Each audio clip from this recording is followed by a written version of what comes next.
Olá, eu sou Pete. Sejam muito bem-vindos ao The History Channel.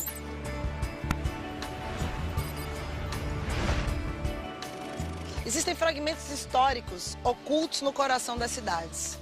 São relatos escondidos que dormem diante dos olhos. Nas ruas, nas esquinas, nas praças, nos monumentos urbanos. A cidade está sempre nos chamando, com suas histórias secretas na selva de cimento, que hoje nós vamos descobrir.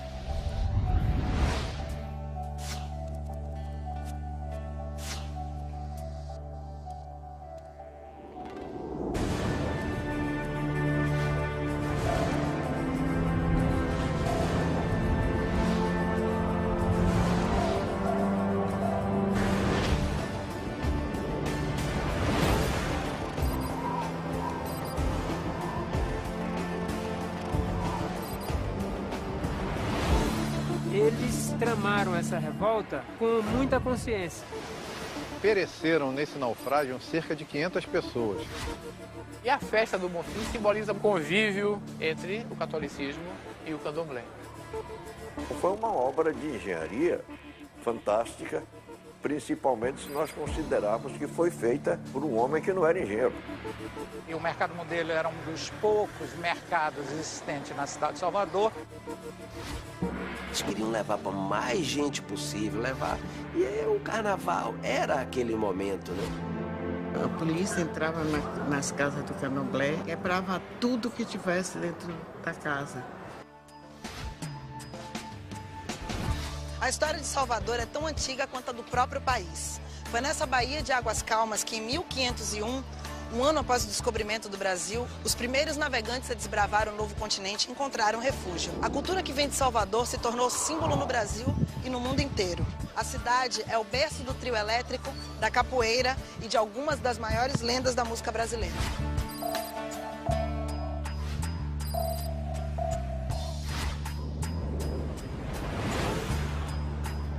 Vamos começar o nosso percurso no Largo do Pelourinho. Foi em volta dessa praça que nasceu a cidade de Salvador. Mas foi só em 1807 que o local ganhou seu nome atual, graças a um instrumento de tortura erguido em plena praça pública. Estamos em Salvador, aqui é o centro histórico de Salvador e essa área é chamada de Pelourinho. É exatamente porque aqui ao lado, na praça, havia o Pelourinho, que era um tronco de pedra, uma coluna, onde os sentenciados eram acorrentados e eram supliciados. Nessa época, a maioria da população de Salvador era composta por escravos africanos e seus descendentes. Para manter o controle, a minoria branca usava a violência. Salvador era uma cidade das mais importantes. A sociedade se estruturava em torno da escravidão, mas havia uma camada muito grande também de pessoas ex-escravas e também negras ou mestiças. Portanto, seus pais, seus avós, seus bisavós tinham sido escravos. Enquanto muitos escravos eram torturados no Pelourinho, um grupo planejava nas ruas do centro o último e mais violento levante negro da história da Bahia, a Revolta dos Malês. Em janeiro de 1835, ocorreu a última, a mais radical e a mais destacada revolta africana na Bahia, que foi a Revolução dos Malês. A palavra malê vem da palavra Imalê, que em Yorubá significa muçulmano. Por isso a palavra Imalê, que se tornou malê, veio a ser a palavra que designava o africano muçulmano na Bahia dessa época. Então, através desses povos que eram escravos, chegaram aqui como muçulmano, como o Islã diz que todo mundo tem que levar a fé, a crença que você tem para qualquer lugar onde você está. Eles eram escravos, não importa para eles, eles chegaram com a fé dele e praticavam a fé islâmica aqui na Bahia. Eles eram escravos domésticos, eram escravos ganhadores, que eram escravos que eram enviados pelos senhores para ganhar, né, nas ruas. Eles carregavam cadeira de arruá, por exemplo, que era o principal meio de transporte de pessoas e, portanto, conheciam muito bem a geografia da cidade. A Revolta dos Malês foi a mais radical porque, diferentemente das outras revoltas, ela não buscava apenas sair da escravidão. Ela tinha um projeto político de instalar um Estado muçulmano na Bahia. Era uma rebelião que representava uma população que era alfabetizada, que escrevia e lia em árabe e que tinha laços muito estreitos com a expansão do Islã na África. Eles tramaram essa revolta com muita consciência. Faziam reuniões, não apenas para rezar, né? Não apenas para fazer as preces que todo muçulmano deve fazer cotidianamente, mas também para conspirar. Os malês escreviam seus planos em árabe, para que não pudessem ser interceptados pelos senhores brancos. Após meses planejando a revolta, eles reuniram 600 homens para tomar a cidade de Salvador. Havia os planos de que essa rebelião ocorreria durante a festa do Bonfim.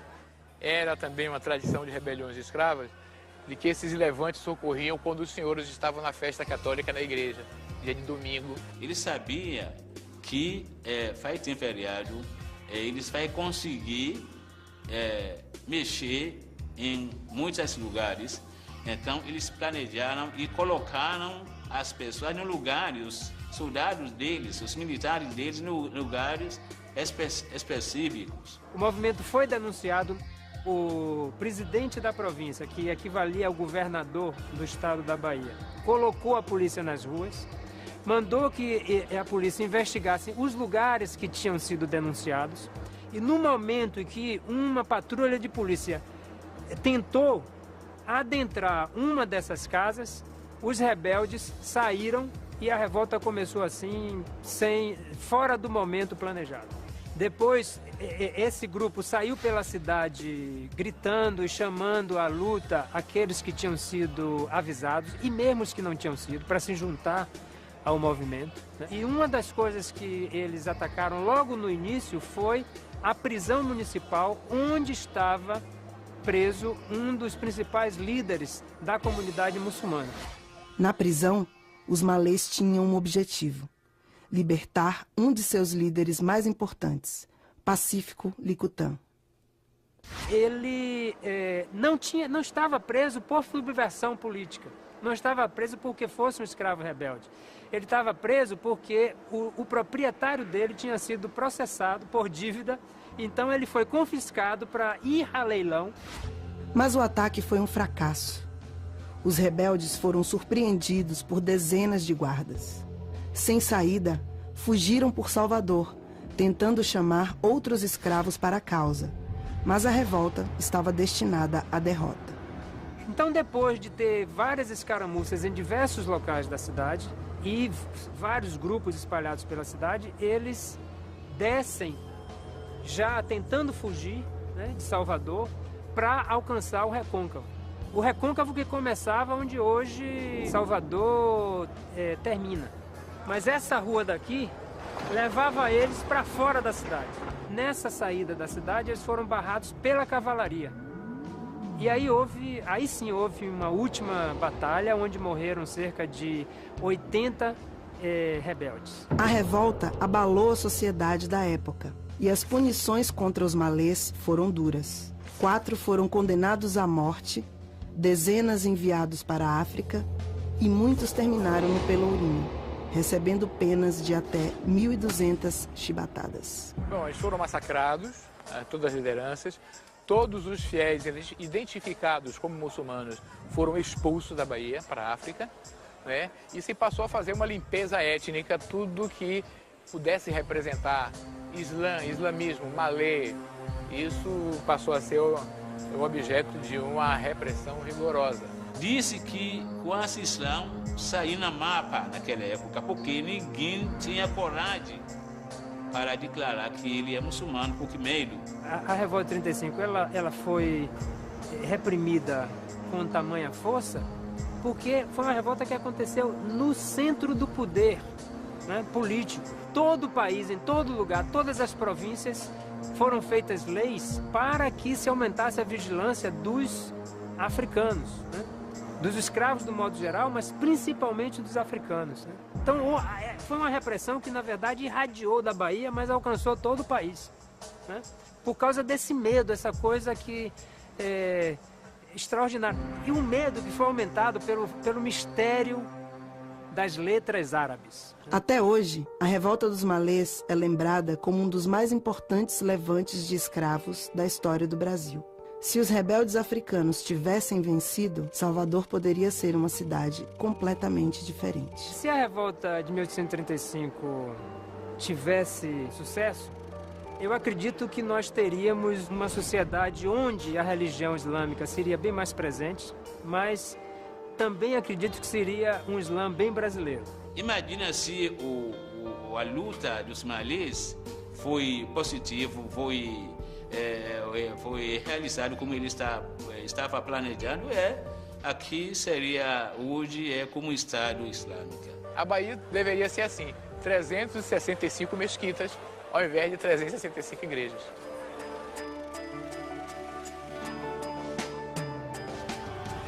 No próximo bloco, vamos conhecer a trágica história por trás da construção do mais conhecido cartão postal de Salvador, o Farol da Barra. Além disso, vamos descobrir os segredos de uma das mais belas igrejas da cidade, a Igreja de Nosso Senhor do Bonfim. Tudo isso a seguir aqui no Cidade Secreta.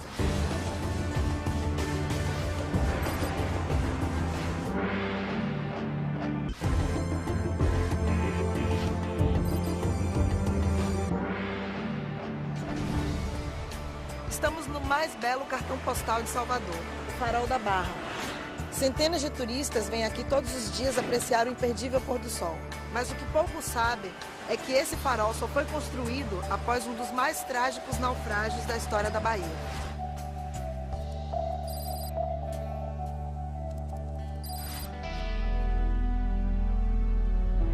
O Forte Santo Antônio da Barra está aqui na ponta de Santo Antônio, né? Mas inicialmente era conhecido como Ponta do Padrão.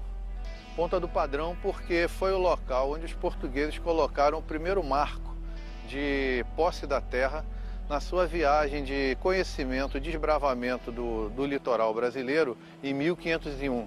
No século XVII, Salvador era uma das principais regiões portuárias das Américas e era pela Baía de Todos os Santos que chegavam as embarcações vindas da Europa. O forte ele funcionava como uma fortificação de defesa, né?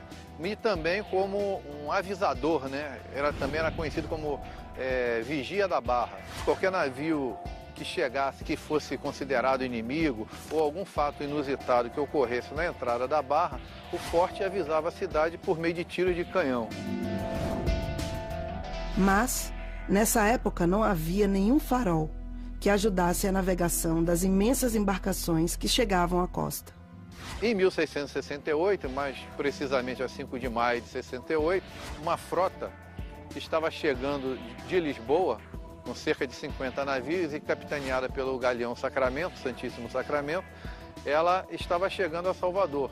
E ele estava trazendo o general Francisco Correia da Silva, que era o governador-geral designado para o Brasil, que vinha substituir o então governador Alexandre Freire.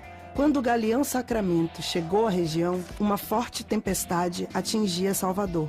Com o mau tempo, seu capitão não enxergou o enorme banco de areia, que até hoje dificulta a entrada da Bahia.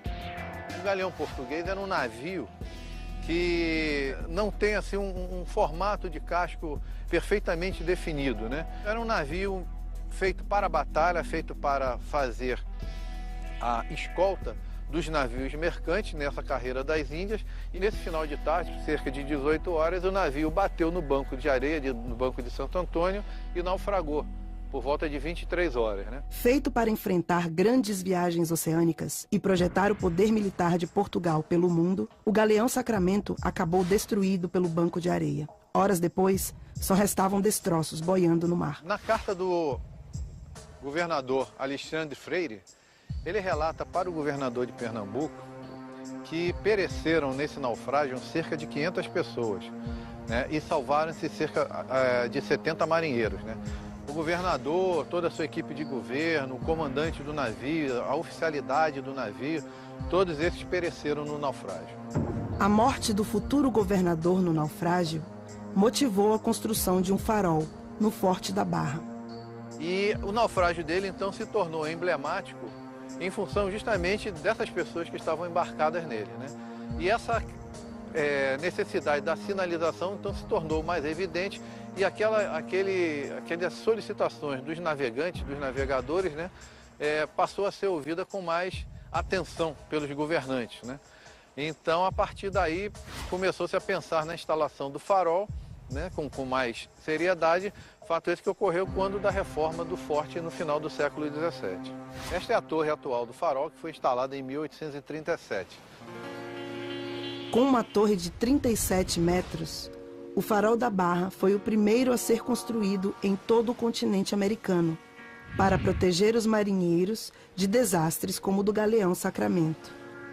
Já os destroços do navio português ficaram perdidos durante 3 séculos, até serem descobertos por um mergulhador. O ano foi na década de 70, né? Eu não me lembro bem precisamente, 72. O pescador profissional na Barra me chamou para matar um peixe que estava arrebentando, quebrando as linhas dele, né? E eu fui lá para ver o que era. Quando eu caí, que eu desci, eu vi umas âncoras, vi 2 canhões. Achei aquilo estranho. Ali, aos pés do Farol da Barra, estavam escondidos os restos do mais famoso e trágico naufrágio da história da Bahia. O tempo de mergulho era curto, 30 minutos, 28 minutos por dia que eu tinha que mergulhar. Tá? Eu subi, fui embora, no outro dia voltei. Aí comecei a achar peças, tá? Canhões pequenos de 200 quilos, tá? Ânforas, tachos de cobre. A Marinha tirou um bocado de coisa lá. E eu doei muita coisa à Marinha, mas muita coisa mesmo. Nós estamos na sala de arqueologia do museu. Aqui nós apresentamos as peças que foram resgatadas do Sacramento e contamos nos nossos painéis a história desse naufrágio. Aqui nós temos uma maquete aproximada do que seria um galeão português. Uma faiança importante desse naufrágio, desse resgate, é a que nós temos apresentada nessa vitrine, onde nós temos a faiança com o brasão da família do general Francisco Correia da Silva, que era o governador designado para o Brasil. É uma referência de Salvador, o Farol da Barra. Por quê? Teve uma importância do passado muito grande. Tá? E o povo, a maior parte do povo que vai lá, vai por curiosidade, mas não sabe qual a função que tinha o farol na época para a navegação. Hoje, quem visita o Farol da Barra aprecia uma das vistas mais privilegiadas da Baía de Todos os Santos, sem imaginar a tragédia que motivou sua construção. Em outra ponta dessa mesma baía, a igreja de Nosso Senhor do Bonfim esconde os segredos por trás de um dos santos mais adorados de Salvador. Estamos em frente à igreja do Bonfim, que foi inaugurada no dia 24 de junho de 1754, num dia de São João, que era o precursor de Jesus, não é? Inicialmente ela não tinha as torres que nós vemos hoje, não é? Era só o centro, onde tinha uma porta principal, não existiam as laterais, porque naquelas laterais antes ficavam ali, vamos dizer, os romeiros que se hospedavam ali naquelas laterais. A igreja do Bonfim representa a principal referência católica no culto popular baiano, né? É uma igreja consagrada a Cristo, né? Quer dizer, o Bonfim é aquele que morreu para salvar a humanidade. E desde o século XVII é que há essa tradição de reverência ao Bonfim. O Bonfim, antes, né, o que nós sempre desejávamos, hoje o cara diz, boa sorte, não é verdade? Antigamente não, quer dizer que tudo que você fazia, você sempre procurava um bom fim. Que você, na morte, você também tivesse um bom fim. Ninguém quer morrer. Ninguém gosta, nem gostaria de morrer de uma maneira trágica. Todo mundo gostaria de ter uma morte com um bom fim. É daí o nome, a palavra, o bom fim. Trazido pelos portugueses, o culto a Nosso Senhor do Bonfim é tão importante em Salvador que até hoje o souvenir mais popular da cidade é uma fitinha com o nome do santo e que moradores acreditam ter poderes místicos. Naquela oportunidade, as fitinhas hoje eram chamadas de medidas, que correspondiam à medida do braço direito do Senhor do Bonfim. Essas medidas foram criadas no sentido de angariar recursos. Então eles levavam essa fita com ele, como se fosse, vamos dizer, uma parte, vamos dizer, simbólica de Senhor do Bonfim. É como se o Senhor do Bonfim acompanhasse ele no dia a dia. A devoção dos baianos ao Senhor do Bonfim vai muito além da fitinha. Todo segundo domingo de janeiro, acontece nas escadas dessa igreja uma das mais bonitas festas de Salvador, a lavagem da igreja de Nosso Senhor do Bonfim. Mas poucos conhecem a verdadeira origem dessa comemoração. Como os escravos e os negros não podiam participar da festa católica no domingo, eles eram encarregados de fazer a limpeza da igreja na quinta-feira anterior. Então a lavagem do Bonfim é uma cerimônia de lavar, de limpar a igreja para a festa do domingo. Então, para a população negra e pobre que não podia participar da festa, eles faziam a sua festa na lavagem da igreja. Então, o que eles faziam? Eles ornamentavam, limpavam naquela época os catiçais que eram de madeira dourada, né? Faziam a limpeza, ornamentavam normalmente com angélicas, porque era uma flor que soltava um perfume, exalava um perfume muito forte. Mas depois, quando a devoção a Senhor do Bonfim foi se projetando, começou a trazer pessoas de diversos lugares daqui ao redor, vamos dizer, de Salvador. Não somente os negros participavam, mas também os brancos pobres. Mesmo algumas pessoas da elite que mandavam os empregados ou iam com os empregados carregando baldes d'água para pagar promessas. Então é uma coisa que ultrapassava a divisão de etnias, de classe ou de raça. E começou a ser reprimida pela igreja porque o povo de Candomblé começou a participar da festa, ir paramentado, vestido de elorixá, vestido de roupas africanas, e passou a receber orixá dentro da igreja do Bonfim. A popularização da lavagem fez com que a festa fosse excluída do interior da igreja e transferida para as escadarias, onde acontece até hoje. A lavagem da igreja de Nosso Senhor do Bonfim é um dos exemplos mais importantes de como em Salvador a cultura dos escravos se mesclou com as crenças dos senhores portugueses. As mesmas pessoas que vão à igreja vão também ao candomblé, né? É isso que a gente chama de dupla pertença. É evidente que o contato cultural sempre produz modificações em um e em outro. Então, a festa do Bonfim, ela reúne na figura de Cristo crucificado, que é a figura maior do catolicismo, né? Que é muito semelhante nas suas funções com o Oxalá do candomblé, que é também aquele que criou o mundo, é aquele também que se veste de branco, é aquele que é a paz.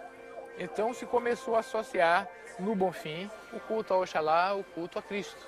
E a festa do Bonfim simboliza muito isso, um convívio, uma convergência entre o catolicismo e o candomblé. A seguir no Cidade Secreta, vamos descobrir os segredos da construção de uma das obras mais ousadas de sua época, o elevador Lacerda.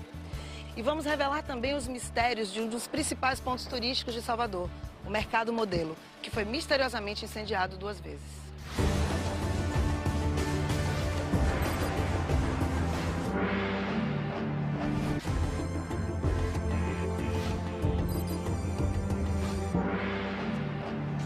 O elevador Lacerda é um dos meios de transporte mais importantes de Salvador. Ele leva diariamente 28 mil pessoas da parte baixa à parte alta da cidade. Mas poucos conhecem a história do homem visionário que gastou toda a sua fortuna para construir esse elevador.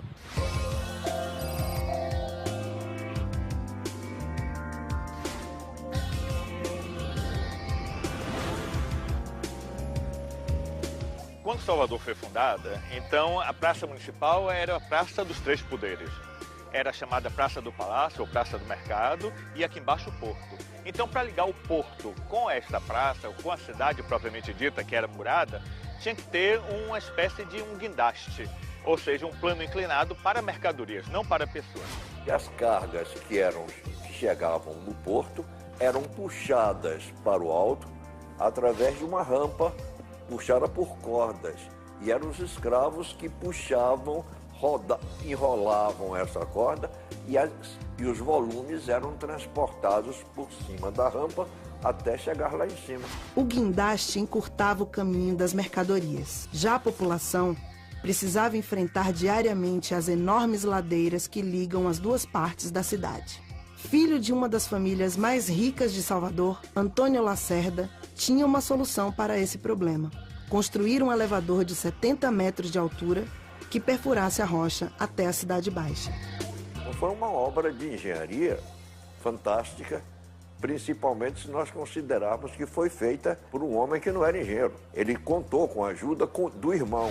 O irmão era engenheiro, mas ele não era. Ninguém acreditava que fosse possível. Naquele tempo não existia eletricidade.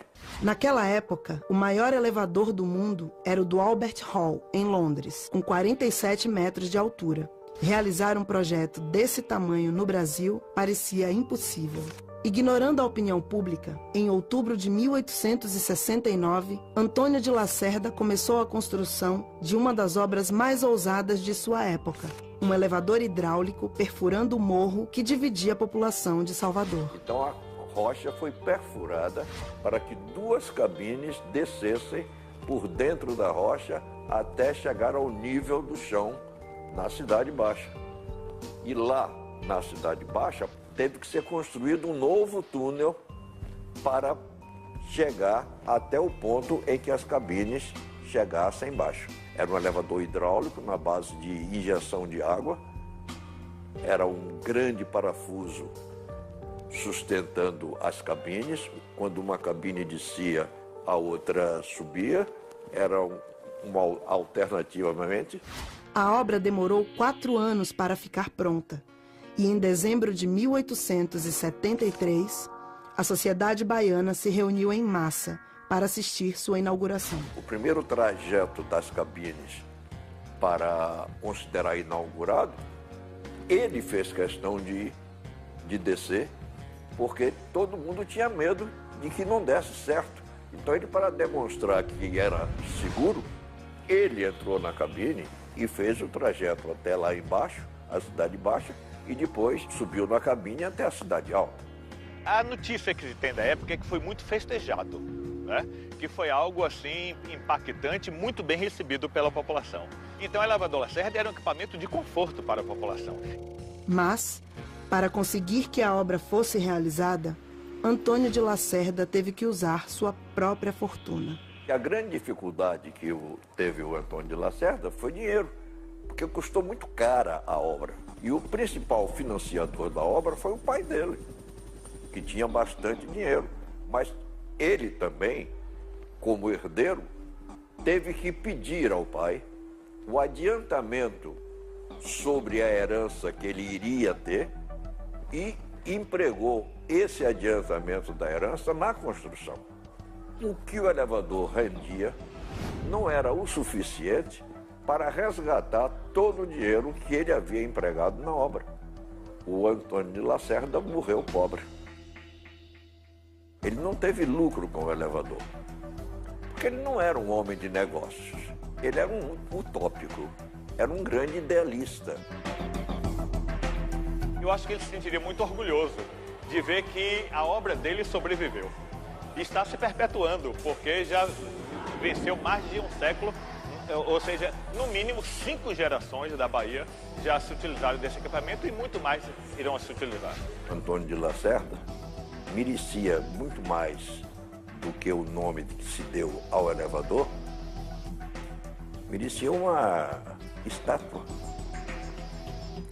pela grandiosidade do seu pensamento e das suas ideias.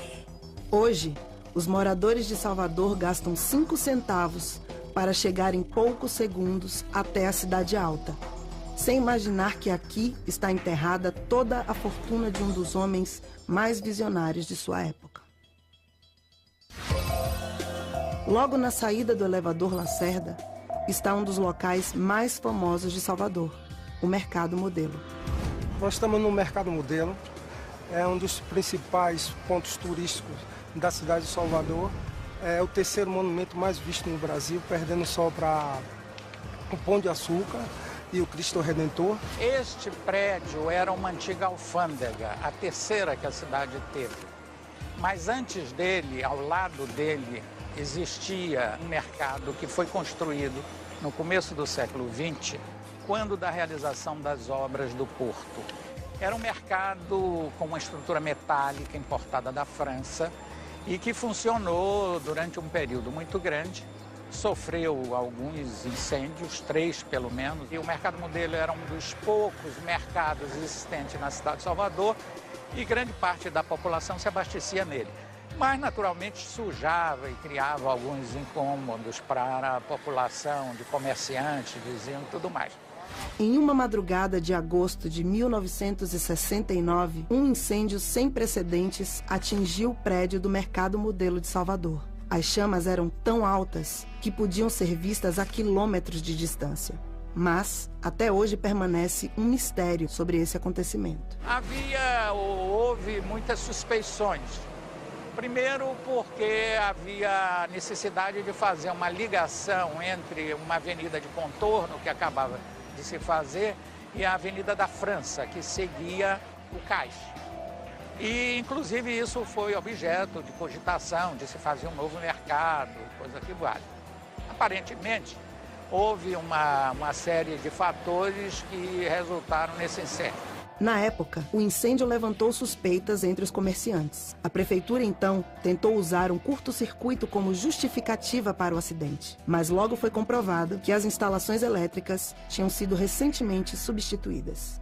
Quando esse mercado pegou fogo, a prefeitura decidiu que não iria mais reconstruir o mercado naquele local e resolve transferir para este atual prédio, que era uma antiga alfândega.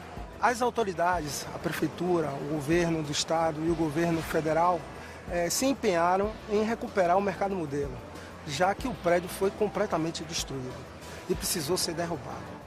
Então, se aproveitou o prédio da alfândega, esse que nós estamos agora. Ele já estava há 12 anos abandonado. Quando foi reaberto, o Mercado Modelo havia mudado completamente de função. Foi feita uma reforma de 2 anos para adaptar o prédio que por muitos anos serviu como alfândega para a cidade de Salvador a um centro comercial. A partir de 1971, o Mercado Modelo ele iria exclusivamente vender só lembranças da Bahia. Não iriam vender mais gêneros alimentícios, porque estava surgindo os supermercados, a Ceasa, que era um ponto de venda de frutas, legumes, produtos, gêneros alimentícios em geral. O novo prédio do Mercado Modelo tinha seus próprios mistérios. Túneis subterrâneos que até hoje levantam polêmicas entre restauradores e supersticiosos. Quando o prédio da alfândega ele foi construído, foi feito um armazém subterrâneo. Esse armazém era para armazenar vinhos e produtos perecíveis. Nós estamos no subsolo da antiga alfândega. Aqui, provavelmente, era onde se guardava, inclusive encontramos vestígios, vinhos e produtos perecíveis ao calor, não é? Muitos afirmam, muitos dizem que ali abrigava escravos e que eles ficavam ali até ser liberados para as fazendas no recôncavo baiano.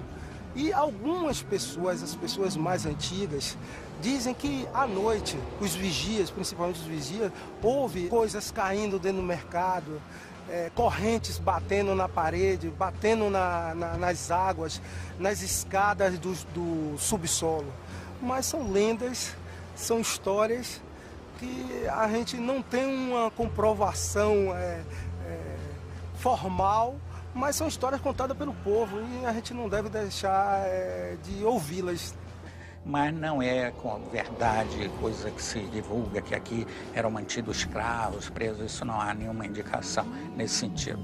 Na restauração procuramos valorizar exatamente essa visão do sistema construtivo, que são abóbadas e arcos, que se refletem na água e produz uma imagem espectral, simétrica do que tem em cima. São esses produtos e muito mais, são 25 mil itens que se vendem no Mercado Modelo, nas 263 boxes que nós temos aqui.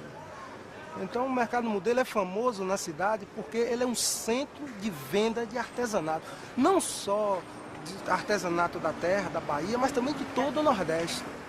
E aqui as pessoas vêm para comprar, porque sabem que aqui vai encontrar o produto que ela quer. No próximo bloco, vamos revelar as origens de uma das mais famosas invenções baianas, o trio elétrico. E mais, vamos conhecer a história de uma das mulheres mais famosas de Salvador, a Mãe Menininha do Gantuá.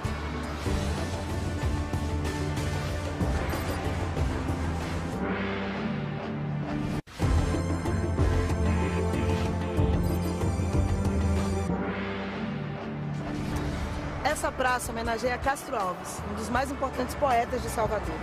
Castro Alves escreveu: "A praça é do povo como o céu é do condor". Mas quem entregou essa praça aqui às multidões não foi o famoso poeta, e sim dois músicos, Dodô e Osmar.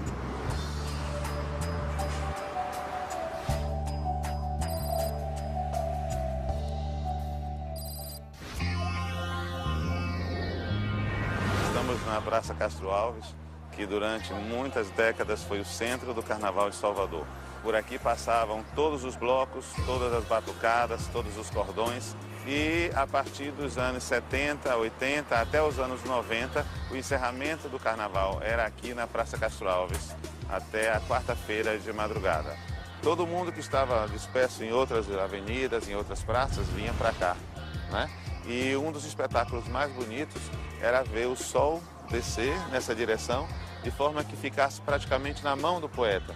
Os músicos Dodô e Osmar foram responsáveis por levar o carnaval para as ruas de Salvador. A dupla começou nos anos 40, tocando em bailes fechados e acabou inventando um som capaz de mobilizar multidões nas ruas. Dodô e Osmar têm uma importância fundamental na história do Carnaval de Salvador.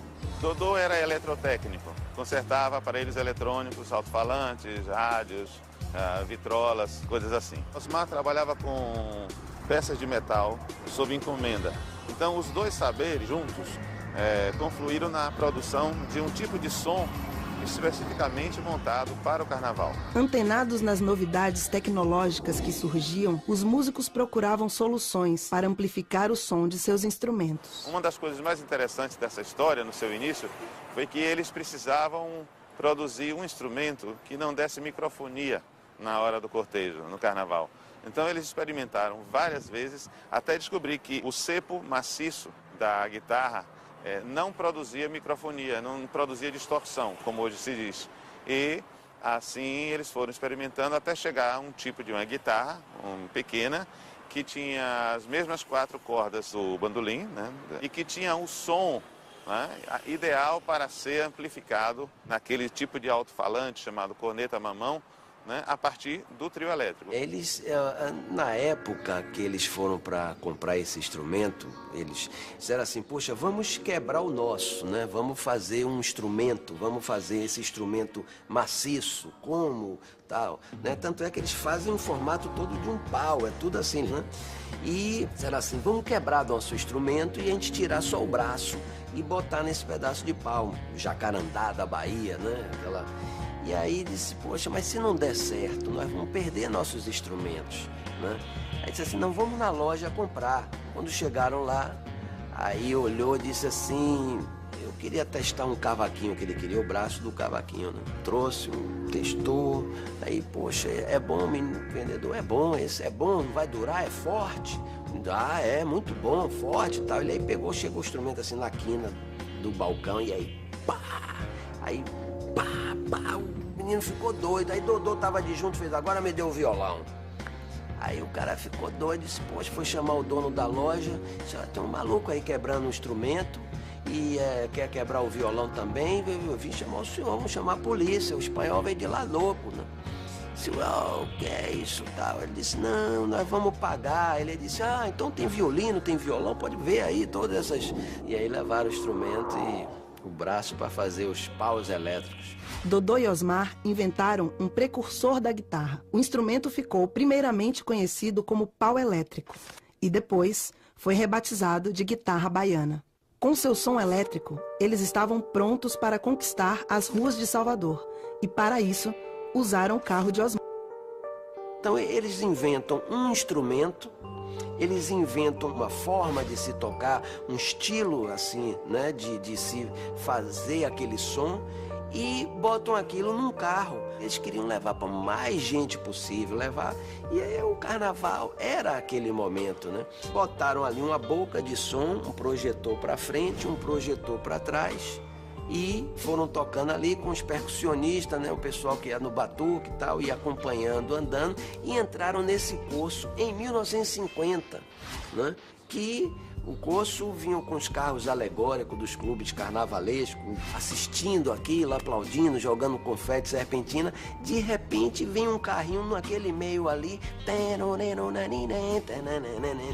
e todo mundo pulando, todo mundo... Aquilo foi começando aí, transformando, foi acabando aquele modelo que a gente tinha, como é que se diz, importado, né? E foi criando um modelo genuinamente baiano, genuinamente dali da gente aqui, né? É muito provável que a Fobica de Dodô e Osmar tenha vindo da Avenida 7, tenha passado por aqui, pela Praça Castro Alves, e tenha ido até a Rua Chile.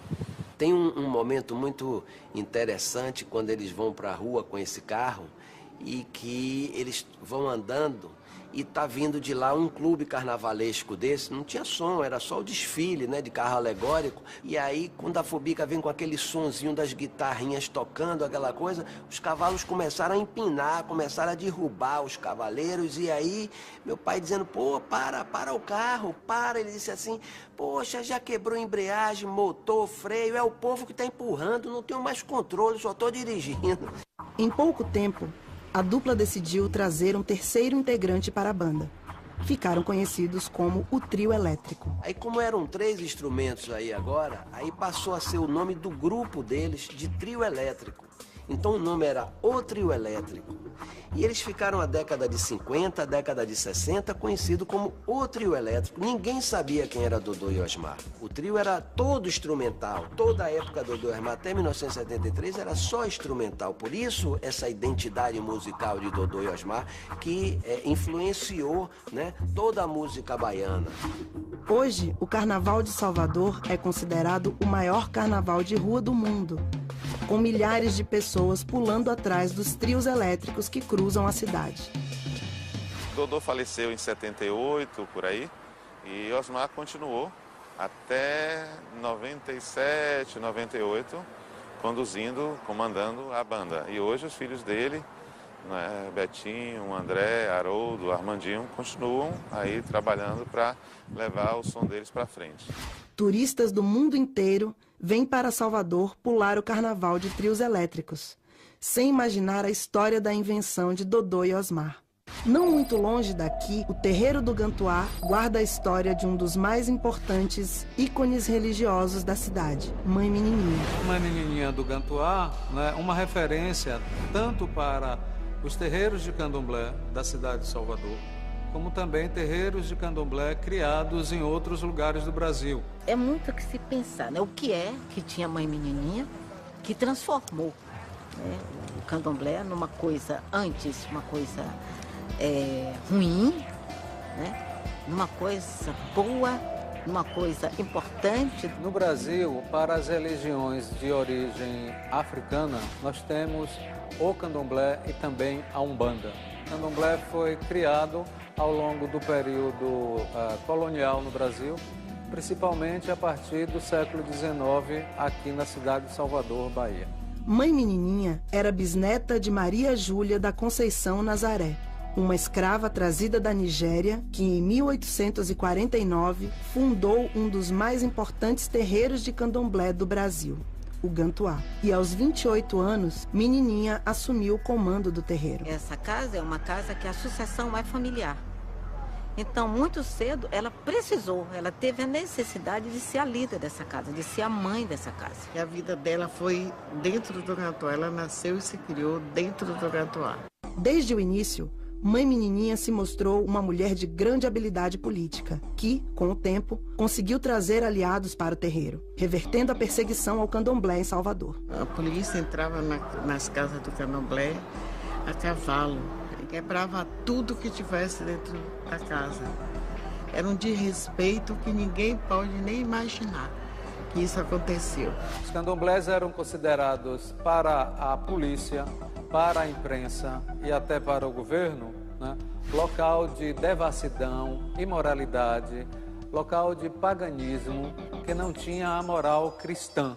Ela mostrou que era o candomblé, ela abriu as portas, ela convidava as autoridades para viver. Então aquelas pessoas que eram importantes naquele tempo vinham para o candomblé e iam vendo que o candomblé era uma coisa de respeito, era uma fonte de cultura. Aí foi transformando. Ela não sabia talvez o que fosse a palavra líder, mas ela nasceu líder. E foi comprovando que o candomblé era uma religião e não um antro de outras coisas. Ela foi uma pessoa especial. A menininha, ela sabia falar não quando precisava falar não. Ela sabia juntar pessoas de todas as classes sociais, porque ela tinha medida exata para o tratamento de cada uma pessoa. A menininha, às vezes, ela respondia o que não era perguntado. Então, acredito que foi desse jeito que muita gente buscou conselhos de uma menininha. Em 12 de agosto de 1986, aos 92 anos, Mãe Menininha morreu, deixando a cidade inteira em luto. Centenas de pessoas saíram às ruas para acompanhar seu cortejo fúnebre. A cidade reconheceu como eu jamais pensei que isso fosse acontecer. O comércio parou, tudo parou, escolas. Você vê escolas inteiras de lenço. E foi um itinerário enorme. Não teve uma rua que passasse que não tivesse as laterais todas de pessoas acenando, acompanhando. Foi uma multidão. Para o seu enterro, né, foram centenas de pessoas. Né? A cidade parou simbolicamente no sentido de imaginar que a mãe menininha do Gantuá faleceu e, portanto, falecia a sua maior referência mítica.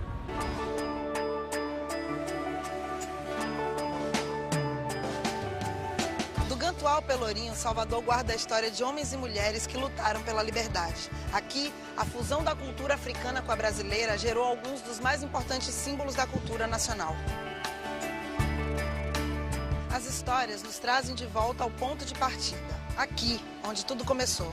Novos relatos desconhecidos esperam para ser descobertos. Lembrem, sempre há histórias secretas na selva de cimento.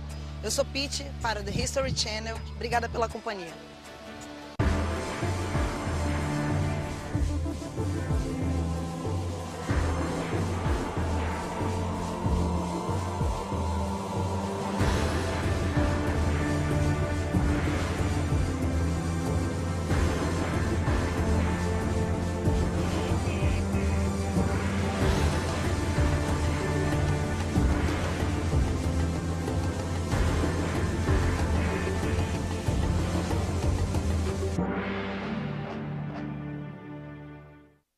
Era uma cidade das mais importantes. A sociedade se estruturava em torno da escravidão, mas havia uma camada muito grande também de pessoas ex-escravas e também negras ou mestiças.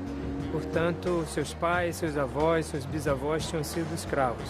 Enquanto muitos escravos eram torturados no Pelourinho, um grupo planejava nas ruas do centro o último e mais violento levante negro da história da Bahia, a Revolta dos Malês. Janeiro de 1835 ocorreu a última, a mais radical e a mais destacada revolta africana na Bahia, que foi a Revolução dos Malês.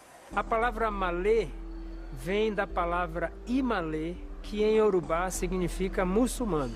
Por isso a palavra imalê, que se tornou malê, veio a ser a palavra que designava o africano muçulmano na Bahia dessa época. Então, através desses povos que eram escravos, chegaram aqui como muçulmanos, como o Islã diz que todo mundo tem que levar a fé, a crença que você tem para qualquer lugar onde você está. Eles eram escravos, não importa para eles, eles chegaram com a fé dele e praticavam a fé islâmica aqui na Bahia. Eles eram escravos domésticos, eram escravos ganhadores, que eram escravos que eram enviados pelos senhores para ganhar, né, nas ruas. Eles carregavam cadeira de arruá, por exemplo, que era o principal meio de transporte de pessoas e, portanto, conheciam muito bem a geografia da cidade. A Revolta dos Malês foi a mais radical porque, diferentemente das outras... Fantástica, principalmente se nós considerarmos que foi feita por um homem que não era engenheiro. E o mercado modelo era um dos poucos mercados existentes na cidade de Salvador. Eles queriam levar para mais gente possível, levar. E aí, o carnaval era aquele momento, né? A polícia entrava nas casas do Candomblé, quebrava tudo que tivesse dentro da casa. A história de Salvador é tão antiga quanto a do próprio país. Foi nessa baía de Águas Calmas que, em 1501, um ano após o descobrimento do Brasil, os primeiros navegantes a desbravar o novo continente encontraram refúgio. A cultura que vem de Salvador se tornou símbolo no Brasil e no mundo inteiro. A cidade é o berço do trio elétrico, da capoeira e de algumas das maiores lendas da música brasileira.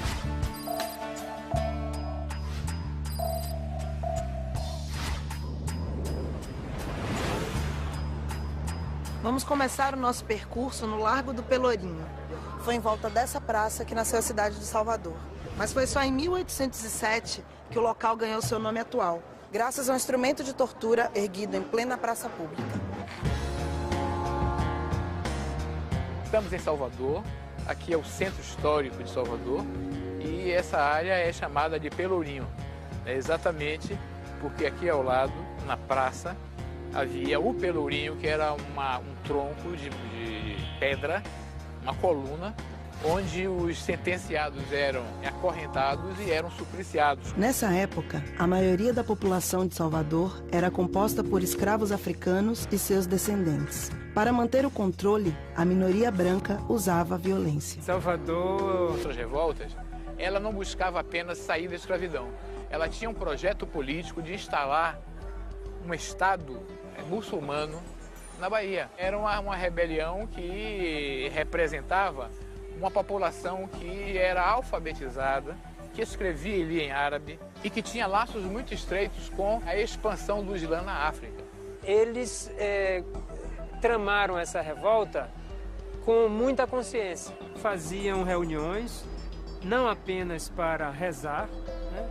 Não apenas para fazer as preces que todo muçulmano deve fazer cotidianamente, mas também para conspirar.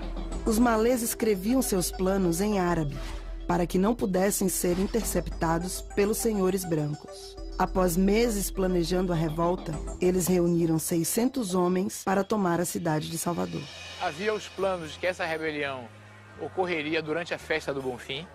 Era também uma tradição de rebeliões escravas, de que esses levantes ocorriam quando os senhores estavam na festa católica na igreja, dia de domingo. Ele sabia que vai ter feriado, eles vão conseguir mexer em muitos lugares.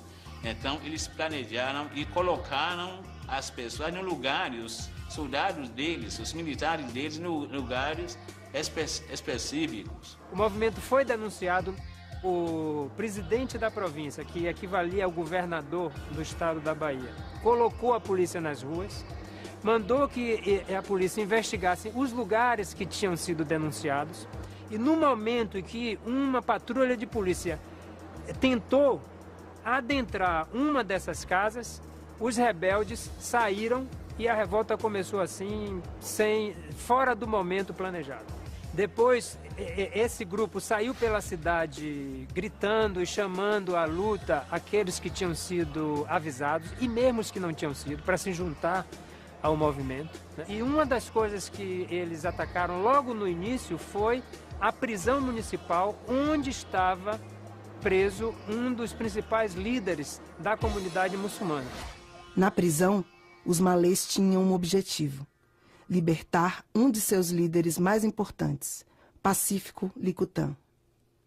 Ele não estava preso por subversão política, não estava preso porque fosse um escravo rebelde. Ele estava preso porque o proprietário dele tinha sido processado por dívida, então ele foi confiscado para ir a leilão. Mas o ataque foi um fracasso. Os rebeldes foram surpreendidos por dezenas de guardas. Sem saída, fugiram por Salvador, tentando chamar outros escravos para a causa. Mas a revolta estava destinada à derrota. Então, depois de ter várias escaramuças em diversos locais da cidade e vários grupos espalhados pela cidade, eles descem, já tentando fugir, né, de Salvador, para alcançar o Recôncavo. O Recôncavo que começava onde hoje Salvador termina. Mas essa rua daqui levava eles para fora da cidade. Nessa saída da cidade, eles foram barrados pela cavalaria. E aí sim houve uma última batalha, onde morreram cerca de 80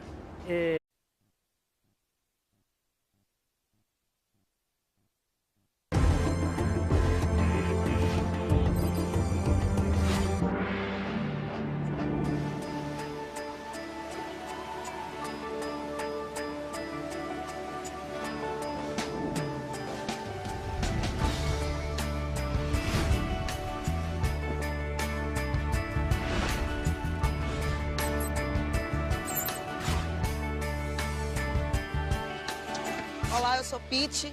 Sejam muito bem-vindos ao The History Channel.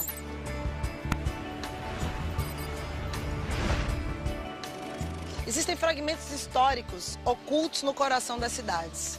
São relatos escondidos que dormem diante dos olhos.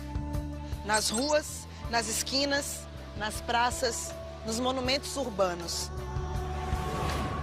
A cidade está sempre nos chamando, com suas histórias secretas na selva de cimento, que hoje nós vamos descobrir.